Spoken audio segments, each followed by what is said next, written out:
風水起源於3000幾年前嘅中國，經過幾千年嘅驗證數據，我更認為係一門藝術同科學。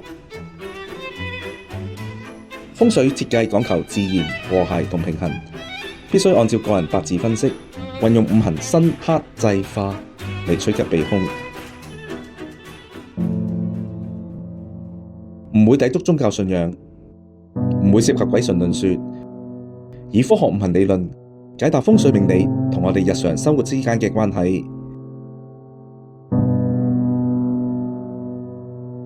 踏入九運新時代，傳承傳統易學，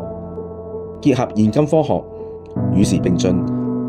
將正能量風水融入生活環境當中。科學命理、量子風水、破除迷信，順水人生。我係龍之風水術師張進衡。